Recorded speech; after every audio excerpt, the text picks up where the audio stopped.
Welcome to episode 191 of Broad Street Hustle. I'm your host, Tommy Daddy, bringing you a fun and exciting show, as always, on this Thursday night.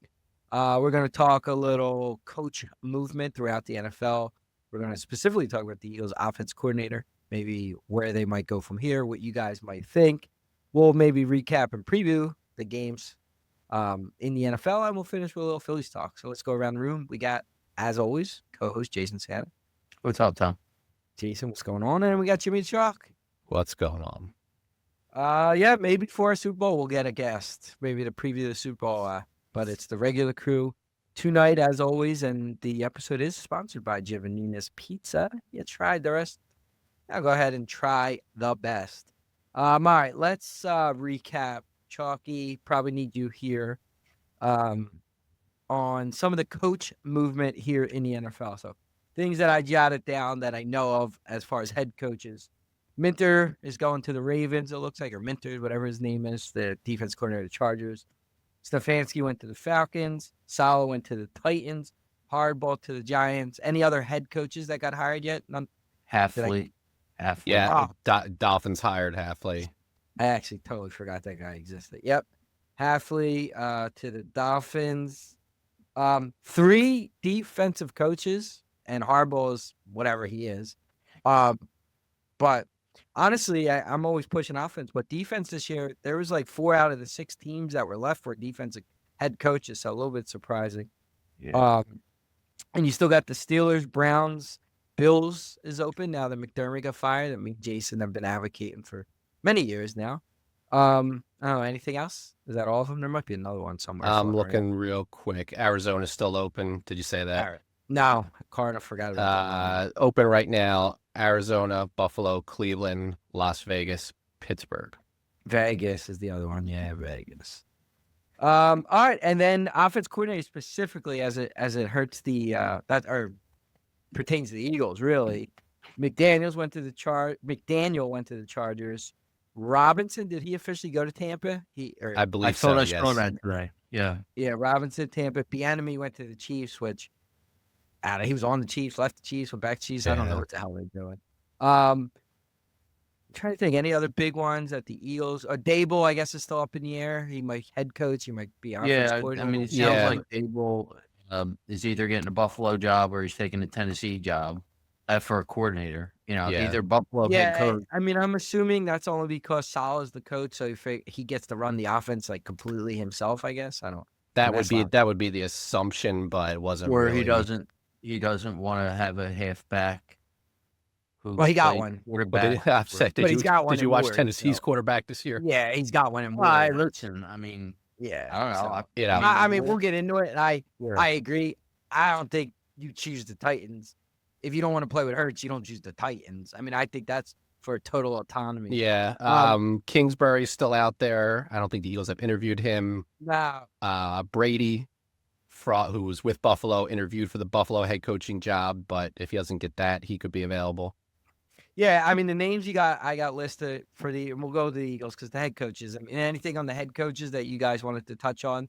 I think one thing I want to say is because Mike McDonald has been so good with Seattle, I think, it's a copycat league. And I think now, like you said, now defensive coordinators are, maybe these teams are saying, all right, I'm going to bring in a defensive coordinator, but then I'm going to hire a good offensive coordinator to kind of, call plays and run the offense. And, so,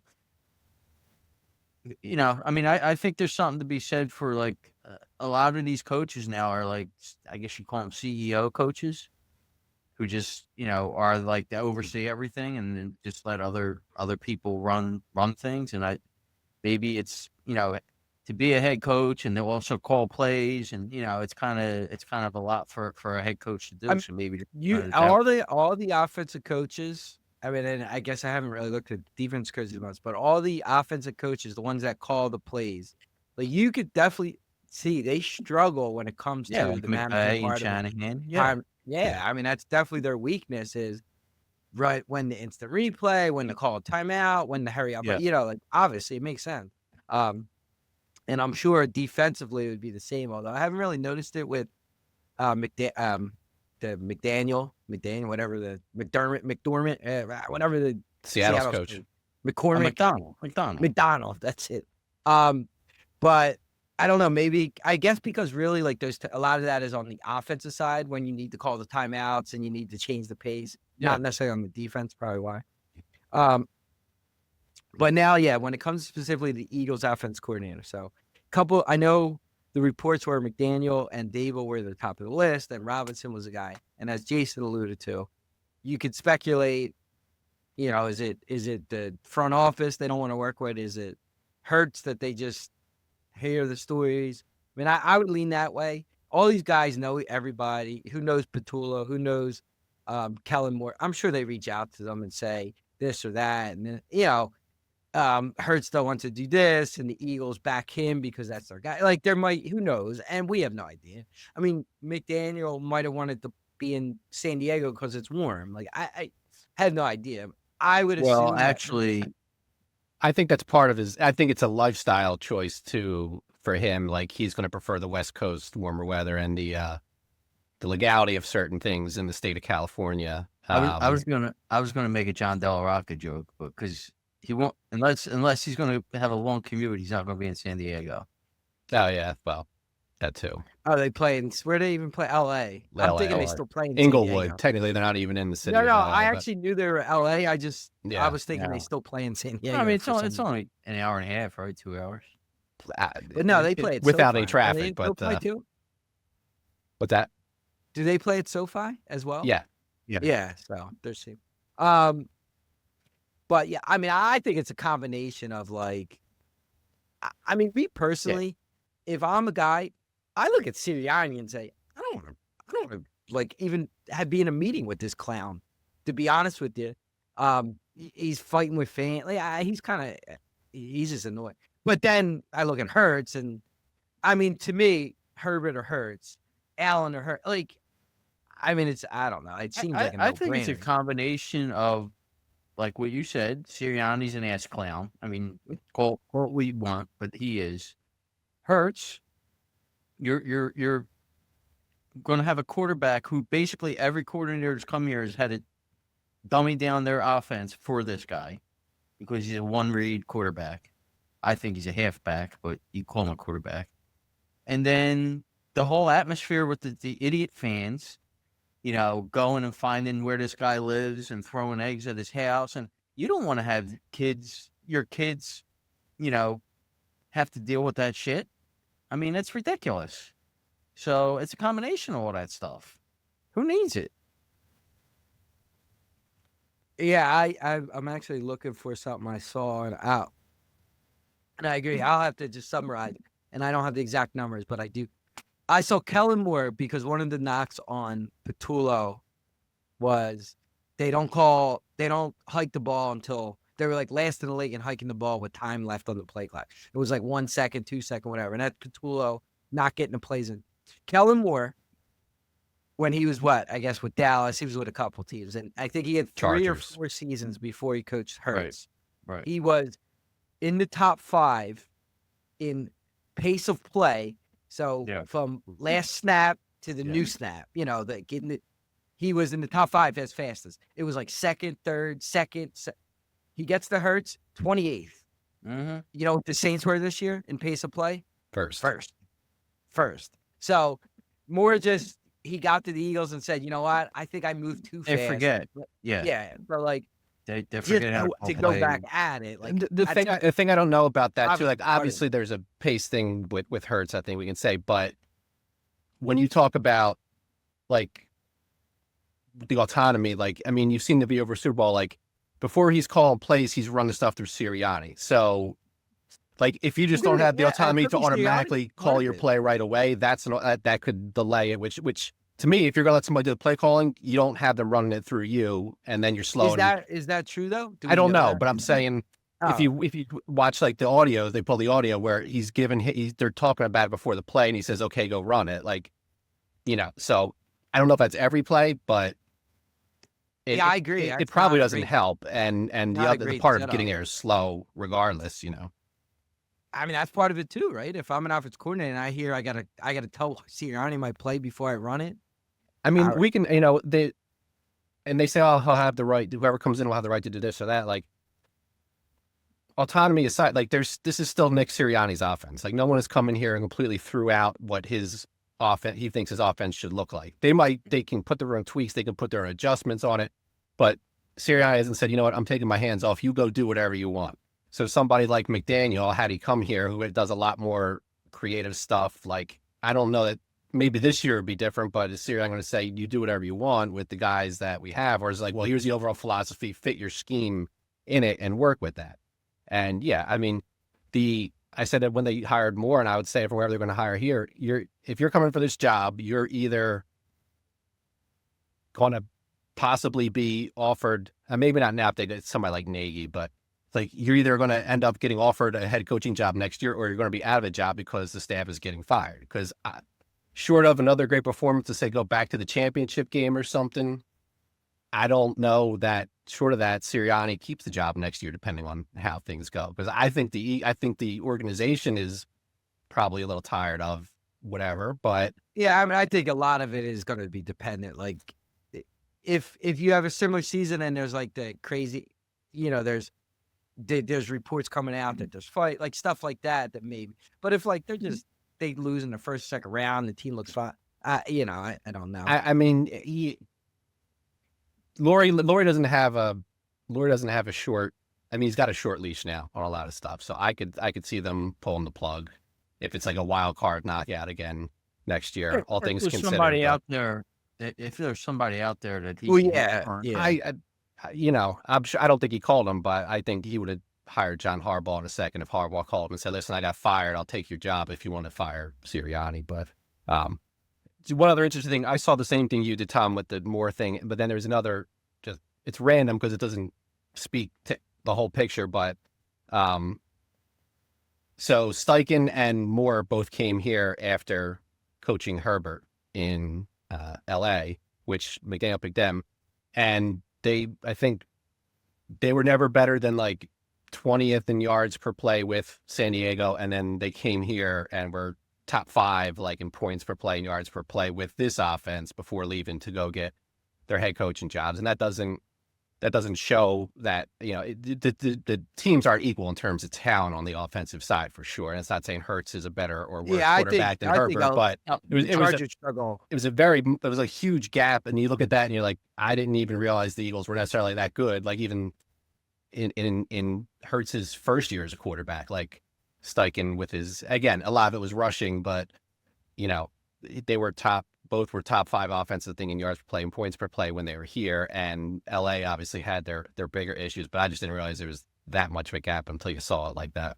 See, I think the offensive line play is is still as much as we know how good they are and were now, because I don't think they are anymore. I still think it was underrated how good it was. Right. And now you're seeing the drop off with, honestly, and, I'm taking a lot of what Cosell says from watching tape. Yes, the run blocking was bad. The pass blocking was not. Right. So just in that regard, I mean, maybe, the offensive line wasn't good, but really they weren't terrible. They just weren't good. No, they weren't terrible, but missing a block and get a 2-yard gain instead of a 7-yard gain, like we talked about now, it's 2nd and 3. Yeah. And supposed to 2nd and 8, your options for play calling are limited because you're in a hole. Then you look at the Chargers line and Herbert's running for his life. Yeah, they have no tackles. I mean, the one other thing I saw somebody tweet today was that like potentially some coaches, like anybody interviewed for the job is being told like Statland is staying and not everybody wants to be like dictated to. I'm like, first of all, if you look at the guy's record, like if you can't figure out a way to work with him, like shame on you. I read stuff. I also don't think anybody in Philadelphia knew who Chris Parker was until he got the job. And now it's the biggest loss that's ever happened to the organization. Right. So I mean, he's been a name that's been mentioned by the writers if you follow any of them. But your average 94 WIP caller isn't going to know him. Nobody knows what he does. Hallie's part of nobody knows anything about him. and he's And the biggest Shellen was offense. brought in by Kelly, right? Wasn't he? Chip Yeah. Yeah, he came in with Kelly. Yeah, I mean, it's that I don't look. Honest to God, I mean, if the coach is like, I'm not coming because Stoutland's staying, I would tell the coach to take a hike. Like, Yeah. right. So I don't. You take jobs because of the way the organization's structured and the quarterback. You're going to you're tied to this quarterback, right? Your Yeah. success is more than likely tied to a quarterback. So, you're going to take. That's going to be the major thing. When you go to a team like Buffalo, you're saying or McDaniel, he wants to play with Herbert.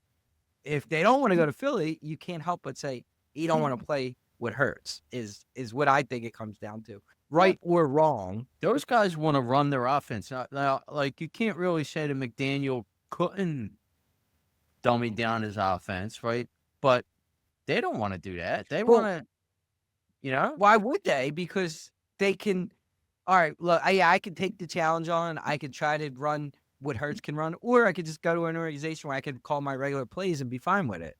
Yeah. So unless there's no other jobs left, you're gonna go with the guy's gonna always go with somebody where Definitely. they could just run their scheme. Why wouldn't you? I mean, everything we mentioned is true. Like there's other factors, but to me it boils down to: do you want Justin Herbert as your quarterback with arm talent, with all the talent in the world, or Jalen Hurts, who's declining, can't run anymore, can never throw? I mean, come on. because for also Harbaugh is definitely having input in that offense in LA. So it's not like you might get autonomy, whatever, however you think that is. But like he's going to factor in, right? He ain't just giving the whole offense to him and saying, No. I'll show up on Sunday. Let me know how we make out. Yeah. Like, he's part of it. I mean, he Sure. ran the offense in San Francisco. He was a big part of it with Roman this year. So like, Yeah, I mean, getting you know, rid of Roman is interesting to me because he was with Harbaugh for so long and they had such. So, like, if you're going to get rid of somebody that you're so close with to bring in a guy that was a head coach, I mean, says to me, maybe he's taken a little bit of a step back from that. Not that he won't be involved at all. I can't see him doing that the way he's a control freak in some ways. But, he got rid of one of his coaches that's been around forever when he's been in the league. Maybe he's willing to take a little bit of step back, but he's still going to have input. Like, no, it's not going to be some of do that whatever is you want. like, some of that is, I mean, I don't, I'm not out there, but it's the same thing with like Petula. Like, he got fired because he had the optics, right? The pressure. Like, the Chargers have Herbert, and that's probably why a lot of these guys go. It's like, at some point, you either got to blame the quarterback or you're going to have to say, this is our quarterback, so there has to be another problem. And the offense coordinator is the one that has to take the fall on that. Yeah. So I don't know how much they care in LA, but if they go into the season with the same with Roman, it's like kind of not a great look. It's almost like they have to make that move. Yeah, I mean, I think they had a lot more built-in excuses with the injuries than the Eagles did, this year for Herbert's.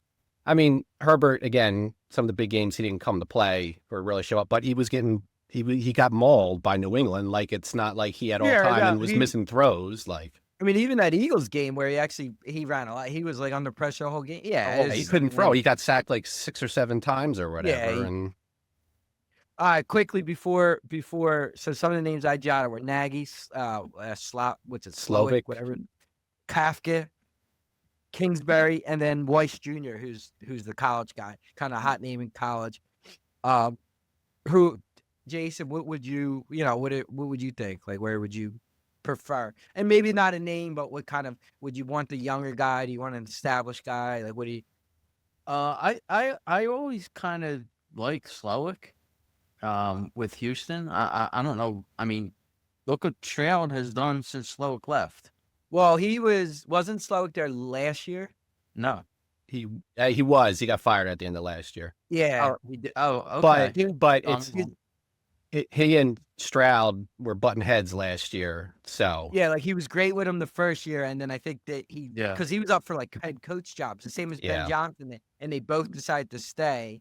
And then it was terrible. Yeah, he was the hot. It was terrible. I mean, it was basically him or Stroud last, and they you're going to keep Stroud. He was only his second year, so they're going to keep the offensive coordinator. Yeah. I mean, what has Kafka done? I don't know. I mean, I don't know how much he's had to work with the Giants, but Well, he was with Randy Reed, right? Wasn't that his thing? He's like He was on a Andy Reed Reed. So was puppet Nagy. outfit. Nagy was Andy Reid too. Yeah, they're just like the fake puppet Yeah, offense Andy Reid coordinators. is the coordinator. Yeah, I know. I Right. agree with that. So I don't know about either of those two. Weiss, I don't know. Sometimes they hire, these young guys. So, I mean, if it's me, I don't know anything about Weiss, so I can't comment on that. If you gave me the choice, I would take Slowick. I don't know why they're not looking at Kingsbury at all. Like I haven't heard anything about him. Unless he is Maybe he doesn't has right, any interest. Yeah. So I mean, if you gave me those choices, I would give Slowick a shot. How about you, Chalky? Yeah, Slowick, probably those guys. Kingsbury had a couple of head coaching interviews, I think, but I don't know if he interviewed for any spots that are still open. Cleveland can't get guys to interview. McDaniel and somebody else dropped That's out unbelievable. before even interviewing, like over there or whatever. Of those guys, probably Slowick, and then, I mean, Kingsbury's intriguing. I don't know. I would probably go Nagy next. I think that great, but Wasn't Nagy on Pittsburgh too and was terrible? Wasn't he offensive coordinator at Pittsburgh one year and he was not good? I don't know. I mean, he got the only good year Mitch Trubisky ever had out of him. He's got a relationship with Fangio. Not that that means anything. Fangio was his defensive coordinator when he was coaching the Bears. There would probably be some stability in that. I don't know. I mean, but who knows? Like if they go and win the Super Bowl next year, maybe he gets a head coach. I don't know. So I would take Slowick because he had that offense humming with Stroud as a rookie. I would go back and give him a shot. I think, but the quote unquote sexy names are not there at the moment, except for maybe Kingsbury. But I think even though they didn't have Daniels for a lot of the year, like the shine from Washington is kind of worn off on him already. So we'll see. I mean, the other one, and it sounds like, I'm surprised it's not official yet, but Monken from Baltimore, I mean, they're expecting him to file Harbaugh, but he hasn't yet, and he's doing other interviews. So obviously he coached Lamar Jackson to a couple MVPs. He would be worth a look, I think, because he's not really a head coaching candidate down the line, but he's supposed to be going Harbaugh, but he hasn't signed officially yet, I guess. Yeah. I like the Weiss Jr. I like those like young guys, but I always did. I was in the Chip Kelly too, so I like those like innovative guys.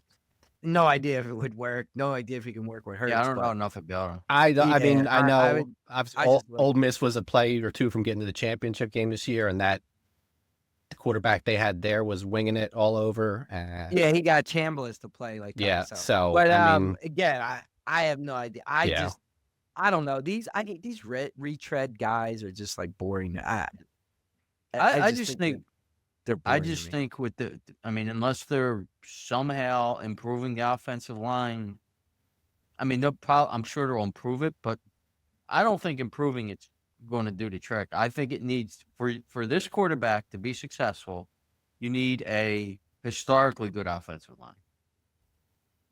And they're not going to have you're never going to have that again. You're never going to have two Hall of Famers on your offensive line and two other Pro Bowlers. I saw something it was this morning actually. Last year, the Eagles' offensive line was the first in the history of All-Pro voting where each player got at least one vote for the All-Pro team.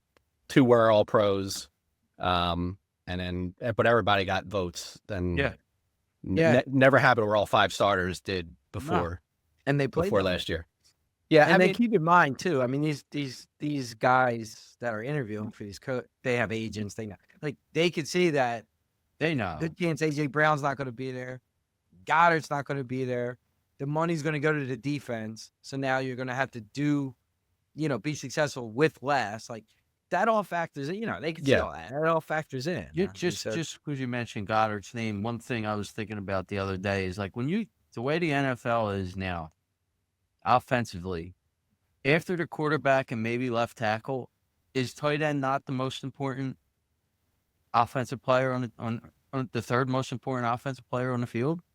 I mean, I think tight end in this day and age is so important to these offenses. I would probably go both tackles.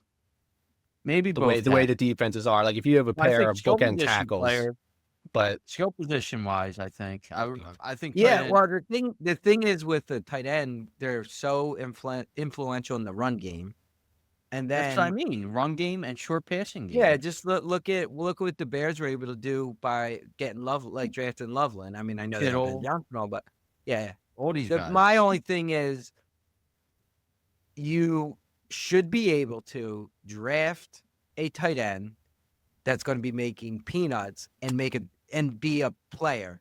Every team has done it. So like you shouldn't ever have to give a tight end money like a Goddard. You shouldn't have to pay him money. So Yeah.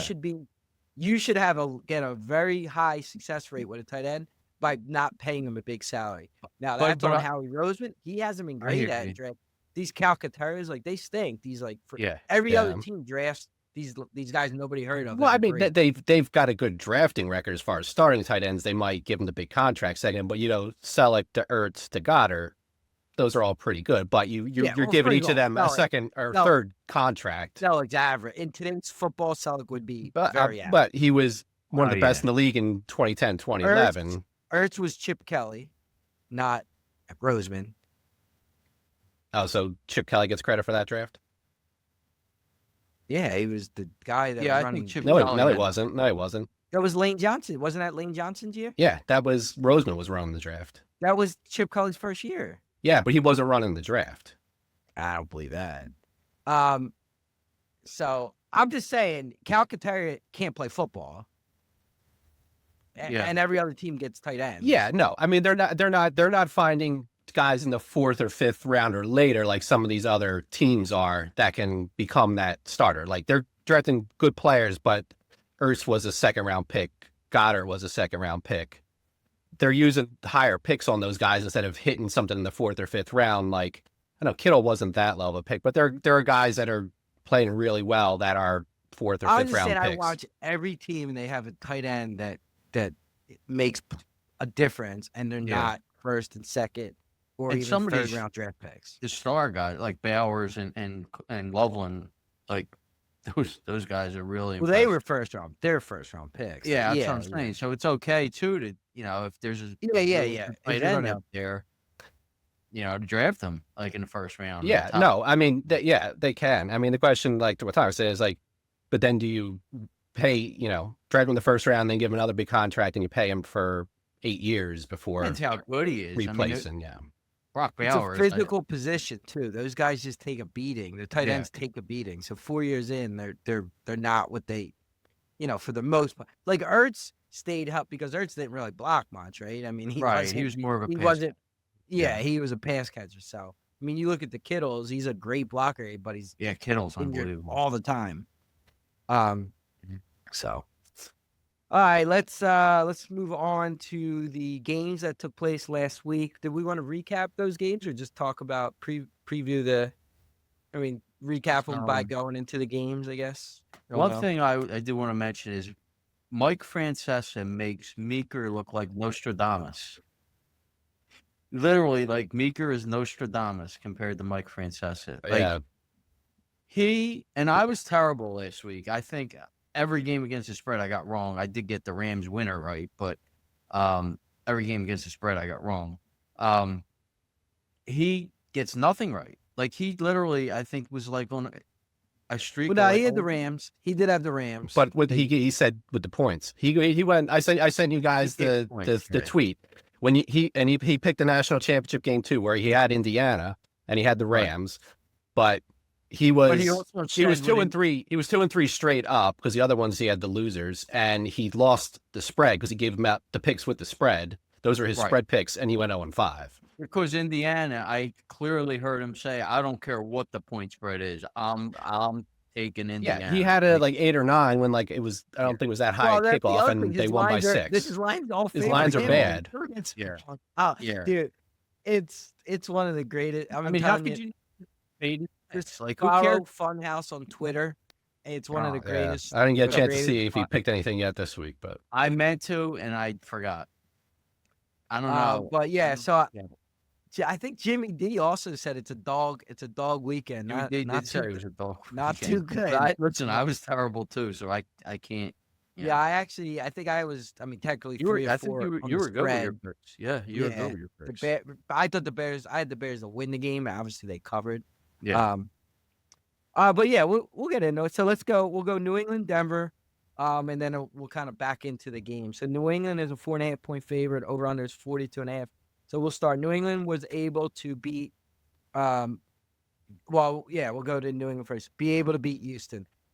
Look, the weather was bad. It definitely affected it, but 2 games in a row now, Drake May does not look like the regular season Drake May, which is a big concern. No.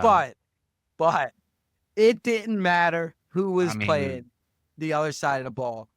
Stroud had maybe the worst performance 2 games in a row now of a quarterback I've ever seen. Yeah. How can he get benched at halftime? Well, I don't understand. You Davis Mills their backup, and you just can't do that unless he's hurt. You just can't. Listen, with that defense, all you have to do is manage the game and don't turn the ball over.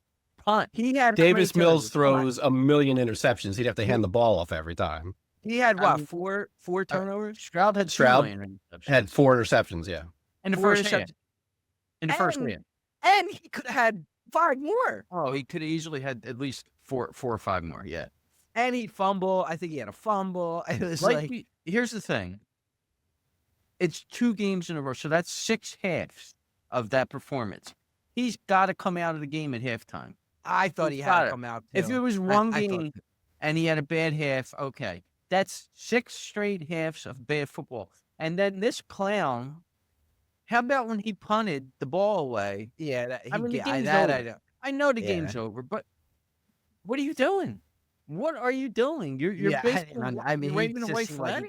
He was pissed. Even his halftime interview was like kind of, where he talked about Stroud, like he was like getting mad at the reporter for I guess asking about benching him or something, and he was I don't know. It just seemed like he didn't really know which direction to go, and like Chalky said, he probably in the back of his head said, I can't go to Davis Mills, but I would have. I mean, I would have. You have to. I would have too. But I will say, I mean, New England did not look good at all to me. Not at all. Not at all. I mean, it took an unbelievable catch by a guy one-handed in the snow.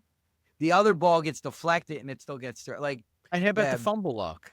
They fumble and they get everyone except like one. Yeah, I mean, Stroud would have blew it, but Houston had a chance to recover the ball inside the 5-yard line and couldn't pick it up. I mean, so. Yeah. And then you go to the other side. Denver was able to beat Buffalo, and that we could really get into because that one's interesting.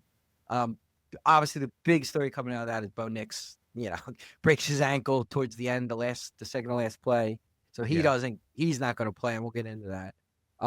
But we talked about it before, man. Allen makes that 1 or 2 play that's just abysmal and cost his team. I mean, makes great plays, but that play before half just can't happen. That's egregious. Like that like is so bad. Like he should be criticized from now till next season for that play. But the thing with him is like we know what's around him. We know what his coach was and all. So do I even get that this far without him? No. But if he makes a mistake, they're not they're not going to win. And he made mistakes and he missed throws and you know what though, you can live with he's forcing a pass. It's late in the game. He's forcing a pass. He's trying to get an extra yard. You can't live with there's 17 seconds on the clock. He runs with the ball like it's a loaf of bread. Just hanging out there. Like, and he did that before. If you remember, he did it against the Texans, lost him the game.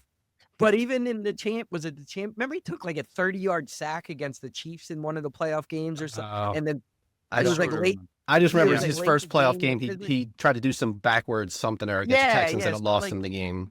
It might have been that game too. But yeah, he's taken some very bad. Could have been used to, I don't remember. It could have been used. I honestly, but like, I mean, honestly, I think the last time they lost to the one year they lost to the Chiefs in the divisional round, it wasn't I mean, he gave him the chance to win, and that was time management. that was McDermott's fault. But in the championship game, I guess it was last year. Did he turn the ball over? Like I didn't necessarily. I mean, he couldn't get the first downs, but that was one of their first losses where he didn't make a mistake that basically helped sink the team. But this was supposed to be the year, and he turned the ball over 4 times. Now, I don't blame him for that interception, the last interception that got taken away from the receiver, but 4 turnovers.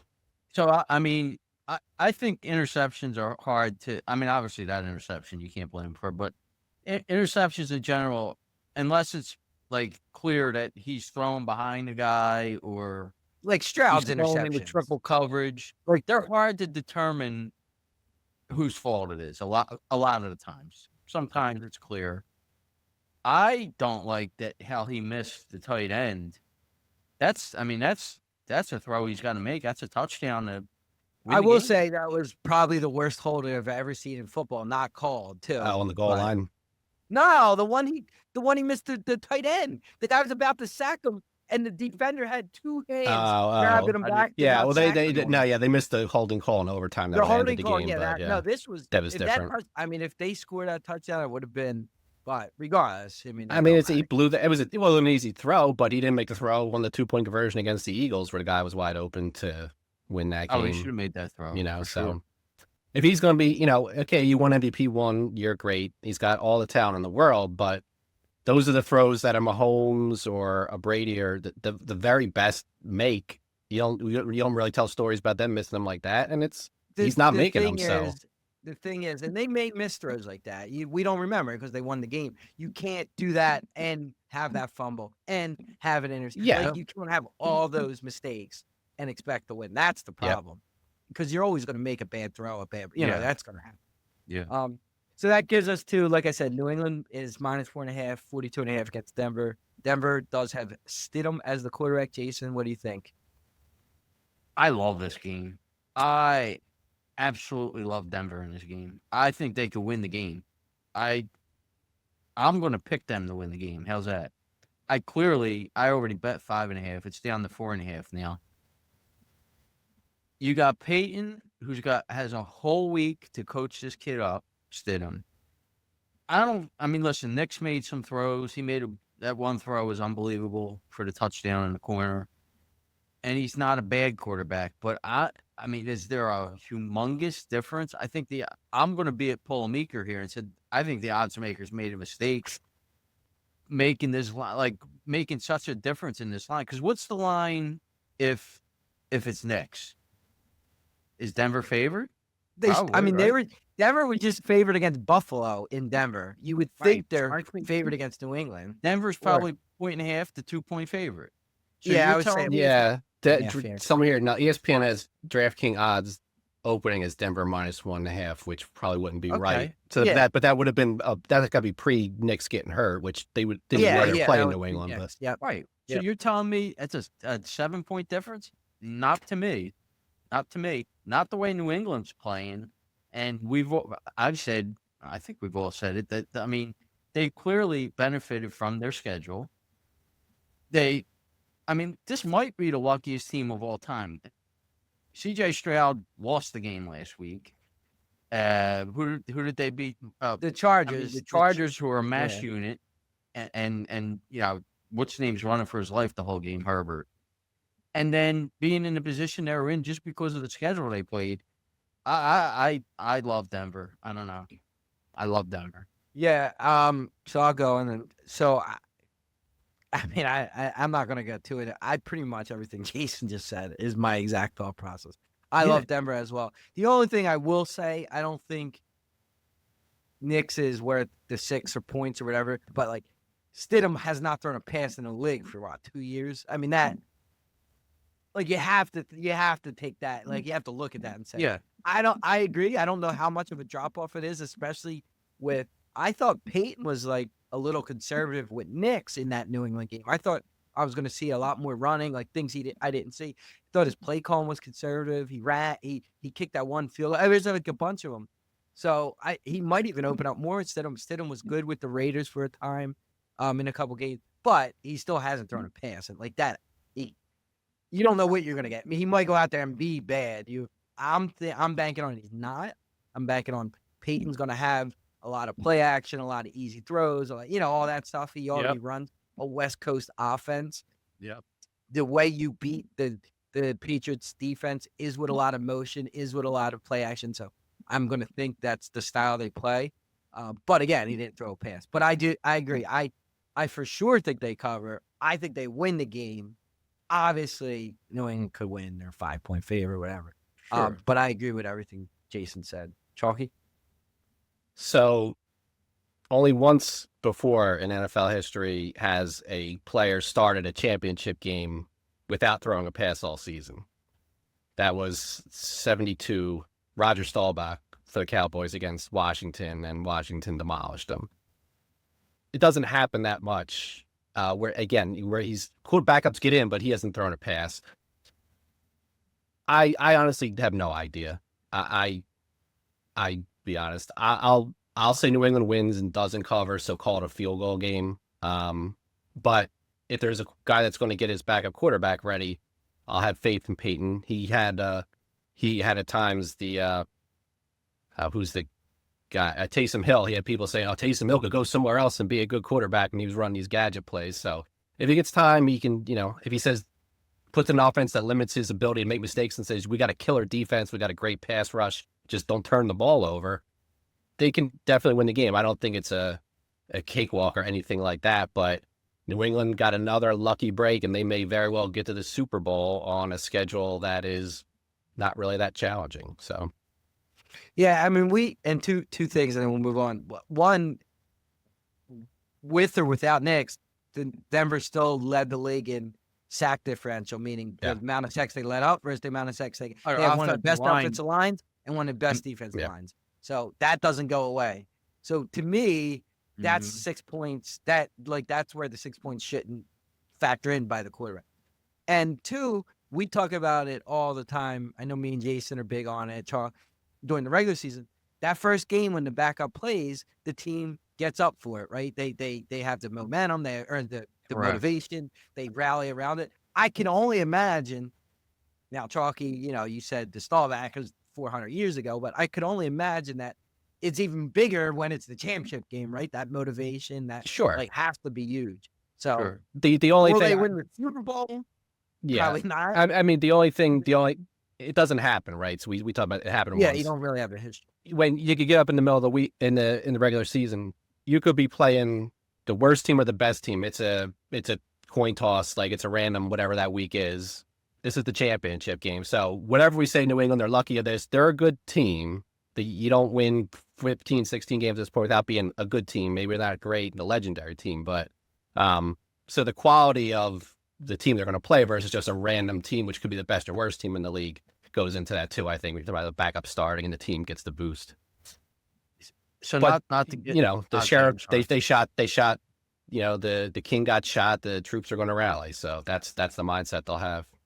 Not to get ahead of ourselves, but if Denver does win this game, now you would have all kinds of tape and know everything that Peyton, because New England has no idea what Peyton's got in the game plan for this game.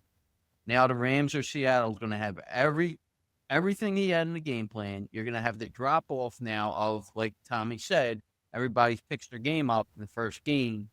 You got 2 weeks. You got 2 weeks to prepare.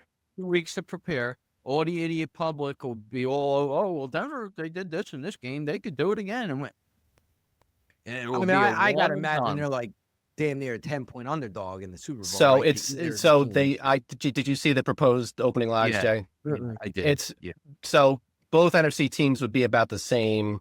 I want to say Seattle was a 8.5, and LA was a 9.5. Was a 9-point favorite if Denver makes it. Wait, LA was a higher favorite than Seattle would be? Yeah. And I think they were both about 3 if the Patriots go. 3.5. 3.5, yeah. Yeah, that's about right. All right, so moving on to the Rams and Seattle. Seattle is a 2.5-point favorite right now, 46.5. I actually thought the line was a little low, but hearing that the Rams would be a bigger favorite than Seattle, I guess Vegas they got I don't know what their love is with the Rams, but they must love the Rams, I guess. But But going Yeah. through it, Seattle demolished San Fran. They ran the opening kickoff back. Yeah, It that was was the never beginning close. of The game was over when they did a fullback toss option on fourth. I thought Shanahan was terrible in the He game. panicked. yeah. I think he just panicked and just couldn't. He was get it. fighting with weren't- players on the sideline. I thought wasn't good. he had a terrible game. Yeah, after you had the kickoff, you had the Shanahan idiotic play call, and then you had Tonjes, and then that was the game. I said to Tommy, I said, if they hold them to a field goal, maybe they'll hang in. If they score a touchdown, the game's over, and they scored a touchdown, and that was just the end. And then the Rams Bears that was a great one. Caleb Williams made possibly one of the greatest NFL plays. The quarterback when he off his back foot, dropping back, throws a dime 50 yards and like unbelievable. And then to Jason's point, the interception, I killed him, and then watching it, that was on the receiver. The receiver just stopped his route. He kind of laid flat. So, Well, I will say, Cosell today, I listened to Cosell. He doesn't think so. He just thinks that was just a ball that was getting picked off. That like the receiver never got it. Yeah, and I don't see that, but I saw from a what he couple said. angles. I mean, I don't think he ran full, but I also think if he ran full, if you watch it, Yeah, but he should have been coming across, and I think they said he flattened out instead, whatever the terminology is. But The way he ran the route and gave up made it look a lot worse than that first pass. Like you say, you looked at it like, oh God, well, there's Williams making a that's what I thought at bad first. play. Yeah. So maybe it gets picked off in a different way. But I mean, the receiver not running correctly made it look a lot worse in real time. I just think the receiver's there. At worst, it's like not. I mean, I think it's not even 50-50. it looked a lot worse than it was. But also, that's like, I mean, they had 3 out of the 4 routes were going deep there. They only had one guy under. Like, why are you even running? It was 2nd and 8. they were only like 10, 15 yards away from being in field goal range. That's what I'm saying. Why I didn't really understand that play call in general, but then the Rams got the ball and they came down and scored, and they escaped another one that they should have lost probably at the end of the day. But I thought McVay did not do a great job. That hurry up play on 3rd and 1 or 4th and 1, whatever, was terrible. Some of his play calls weren't good. His choices weren't good. It's typical McVay. It's how he was against Carolina too, but they wound up pulling it out. But that brings us to 2.5. Seattle 46.5. I'll let you go first, Chalky. I mean, I don't know how much Vegas looks at this, but LA had big leads in both of the games earlier this year. They almost blew it the first game. They blew like a 20-point lead in the second game in the fourth quarter, where Seattle came back to win. So they've dominated Seattle 6 out of the 8 quarters they've played this year, but Seattle got 1 win, plus not including the overtime where Seattle won anyway. Seattle has just been whooping on people. It's hard to beat a team twice in 3 weeks, like you guys are saying when you were leaning towards. I forget if you both did, but I think Tommy was at least leaning San Francisco last week. No, I was leaning. No, you were. Oh, it was Jason. Okay, I said San Fran was going to get smoked. Okay, yeah, so you're right on that. I mean, they whooped San Francisco twice within a 3-week period. I said back at the start of the playoffs, what I thought would be the championship game would be Eagles Rams in the second round.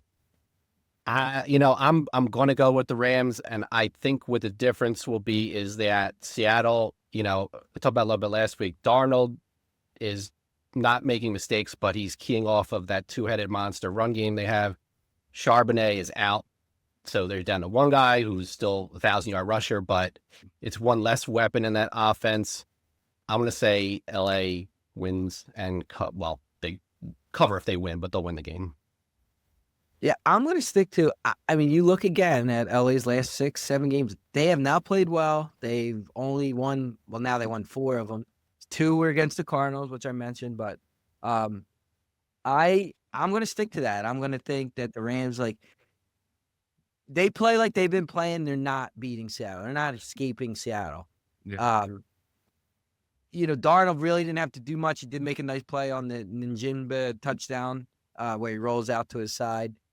But as it land, I mean, I don't even remember him throwing the ball that much in that that Niners game, to be honest No. with you.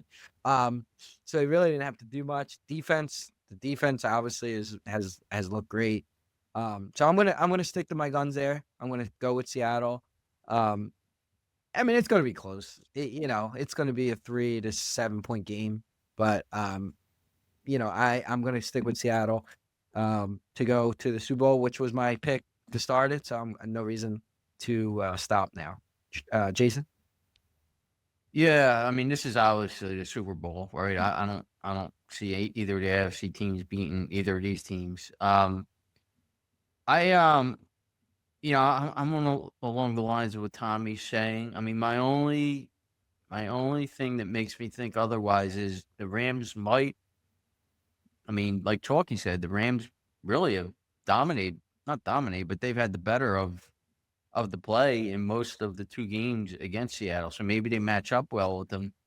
I don't like that the Rams this is their third straight road game they got to win. They played, obviously they're playing an extra game than Seattle has played. They played an extra quarter that Seattle has played, maybe more because, I mean, Seattle didn't even play the fourth quarter last week. I mean, the game was over.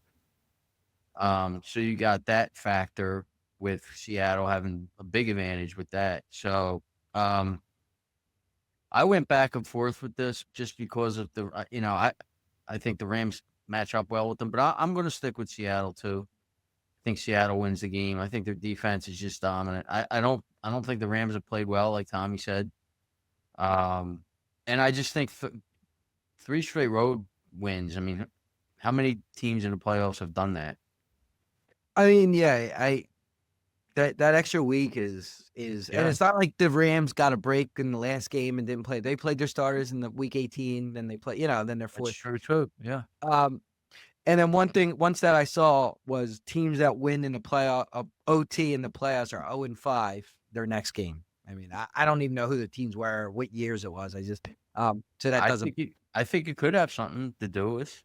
Yeah, I mean, it don't bode well for Denver. It doesn't bode Wait, well for the what Rams. what was that stat again? How far back was that going? I couldn't tell you. You if you have better information. Just say the last 5. No. I mean, the last team I can remember winning after an overtime game was Baltimore in 2012. That was just on top of my head, so it's not 10 years old. So, and one quick thing before we finish up here is the only person who can have the correct Super Bowl matchup is Walt. He had the Rams in Denver. Just to throw it out there. Okay, I don't Chalky still has Denver alive. Me and Jason still have Seattle alive. Yeah. So just to as a side note to when we made our picks. And I think Walt had the Rams beating Denver, if I'm not mistaken. Yeah. All right. Anything else? We'll finish off with the Phils. All right, let's talk Phils then. Last week we ended the show with Phils. All three of us had Bichette going to the Phillies. We even said maybe JT they might work it out with JT, but all had Bichette going. No more than 12 hours later, Bichette signed with the Mets. Everybody knows what happened. The Phillies kind of had the deal done verbally. Mets came in and gave a deal that's just the most insane player deal I've ever seen. You could blame the Phillies for maybe getting played and all that. You can't blame the Phillies for. There ain't no way they can ever match an offer like that. That just was outrageous. Yeah.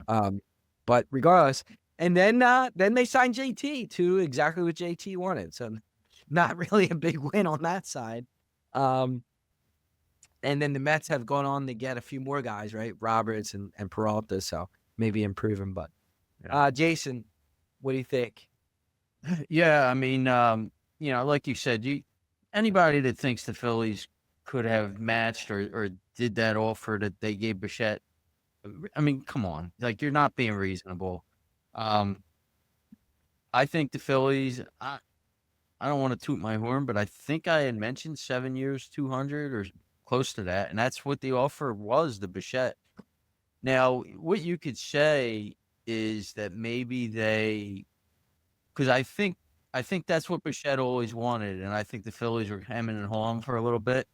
And I think they finally decided to give it to him probably while we were doing our podcast last Thursday.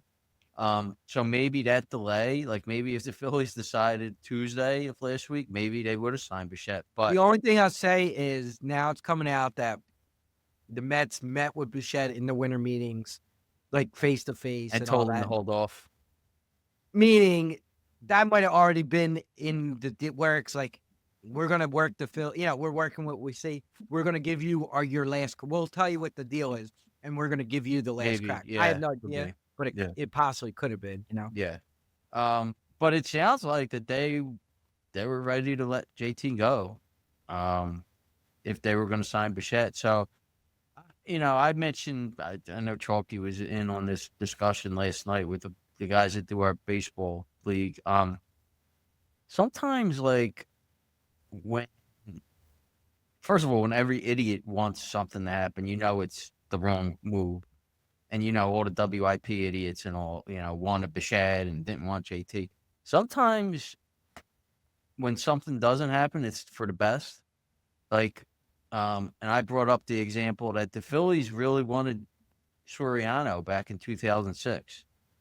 And I guess they were going to put him in the outfield. I mean, and they didn't get him. And 2 years later, they won the World Series, right? Because, with guys who, like, I don't know if he was going to be out there instead of Victorino or Worth or whatever, but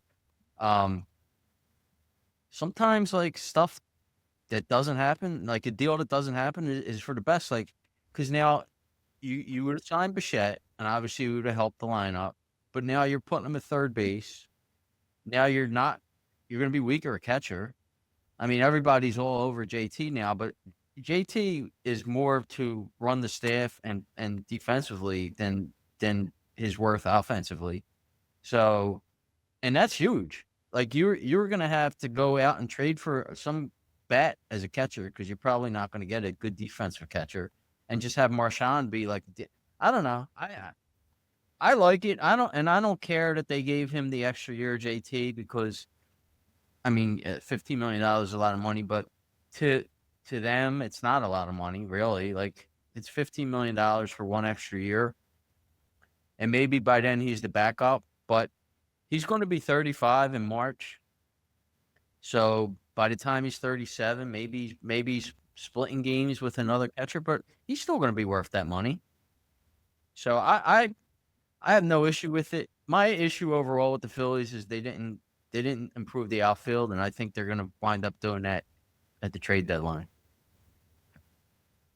Yeah. Yeah, I think a lot of it is just the optics too. Like, like I said, it looks like maybe they got played a little bit with Bichette and the agent. They hem and hawed with JT for months to only sign him for exactly what JT wants. Like, you know what I mean? It's like that. That's the stuff, not the actual, like, because at the end of the day, I mean, the Phillies won 97. They were the second most wins in the league last year. Yeah. So, like, it's hard. It's hard to really say they weren't even going back with the lineup. So I just think some of it is just the way it looks, and it don't look good. I mean, and people are tired. Like, Dombrowski was known for being this guy to bring in. He hasn't done any of that, and so it's a series of those things that if they sign Bader, every idiot in Philadelphia is going to think it's the greatest offseason ever. The Willie Mays, right? So that stuff I can care less about. Yeah. Chalky. I mean, I was just looking at the top free agent. Bader's the top outfielder still out there at this point, so you're not going to get help in the free agent market as that. I mean, the disappointing thing for Bichette is he would have fit perfectly into the lineup and given you what you need. He's 20 to 30 home runs, 300 give or take average, and he's a right-handed bat. And it's not that the Mets got that much better by getting him, but that the fact that they kept him from the Phillies, that really makes it hurt. The thing, Jason, you were talking about, they delayed or whatever. I mean, if you look at how it played out, I think he was probably waiting on Tucker to sign before making any decision anyway, because obviously Toronto and the Mets were the two teams that were linked for Tucker. The Dodgers obviously ended up, but the Dodgers were a team that some of the national writers had, like, in the mix, but not a prominent thing when they talked about Bichette. So if the Dodgers, let's just say the Mets get Tucker for what they thought, the Dodgers could have given Bichette the same exact deal. because they do the crazy numbers with the opt outs. They'll let them. They would have probably done if they were that interested in him, they would have went there, and then the Phillies maybe lose him to LA in that case.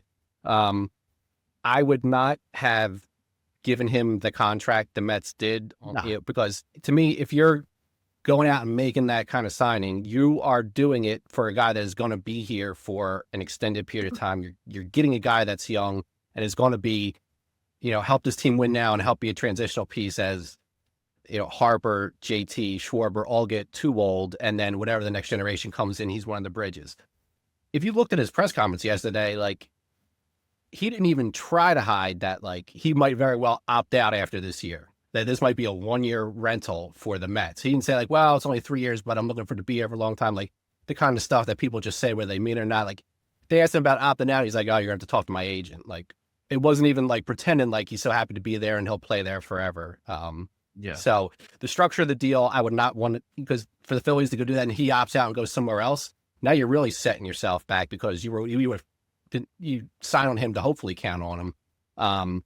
So, if you want any pop, the only guy really there is Gino Suarez, but, you still got to get rid of Bohm if you do that.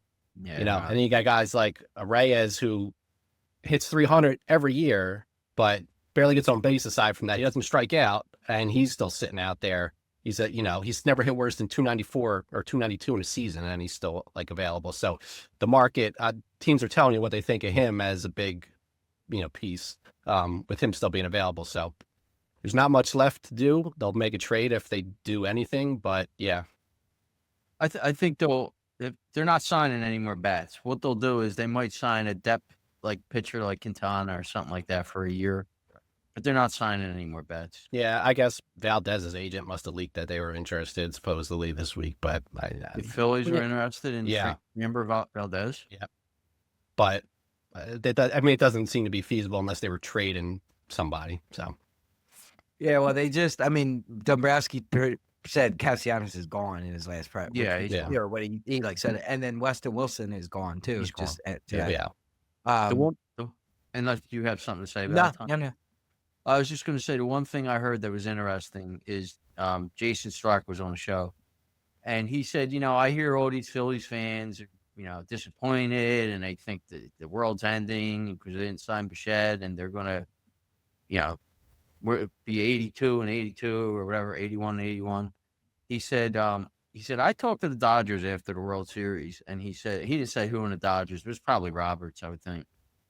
And he said, the Dodgers think that they were lucky to beat the Phillies. He said, because they could not hit the Phillies. So they couldn't hit Sanchez. They couldn't hit Luzardo. Because, look, Ohtani was 1 for like 50 in the series, and Friedman was terrible in the series. They can't hit them. So the Phillies pitching staff is... Yeah, they're going to win. And they did add a few bullpen guys that, like, could and they made the bullpen better. Yeah. No, that was the problem, was the bullpen. And for Chalky to say about Valdez, like, to me, that tells me their mindset is another lefty. Yeah. Like, maybe our bats we're gonna need timely hitting and that, but we're for sure gonna have a staff that's gonna be better than every team in the league. Yeah. I think they couldn't hit. I mean, the game the Phillies won, they couldn't hit yet. But Suarez shut them down, and Nola held them for 2 innings. Or whatever, so yeah, they could not hit. I mean, look, the pitchers made mistakes, but they did not lose the series because of the pitching. I think we all agree on that. And it's the same. It's like it's been the last few years, that it's the playoffs and how they're timely hitting in the playoffs and things like that. It's not they went in the rig, and even Bohm, like, Bohm, the reason why nobody likes Bohm is because he's in top 4 in the lineup. If he's batting where he should be batting, he's a great player. Yeah. One thing I'll say about Bohm is now he's playing for a contract this year. Yeah. So well, they're gonna have to pay off, because I don't know that they're gonna be able to trade him at this point. Not necessarily for the Phillies to sign him. No. But I was saying that they got to count on that, because they can't count on trading him now. Oh yeah, no, he's on the team. Like, he's a guy that's gonna have to, step up. But. Yeah, and the other thing too, and then like, they did change their approach a little bit. Like, everybody was saying, they did their approach, and they did do it last year. And guess what? Their home runs were way down. So, like, maybe again this year they kind of go back or play in the middle, and you start to see a little more pop than I from think the other they guys. said they're I'm not changing sure. the lineup, so we'll see what that Yeah, I means. know. Do we know what? We don't know why, but he just said there's gonna be changes, right? No. But we'll see. We'll continue. So doesn't look like we're gonna have a show next week. We may, but I would probably say bank on no show next week, and then we will have a show the week of the Super Bowl. Hopefully, we have somebody, maybe a guest, maybe a Walt or Jimmy D or somebody. Meeker, maybe Meeker wants to come back on. We'll see. We usually do our props where I think we get the $100 mythical dollars and we make whatever it is, 10 bets or something. So that would be a fun week for Super Bowl week. Anything else? All right. Episode of 191, Broad Street Hustle. Have a great weekend.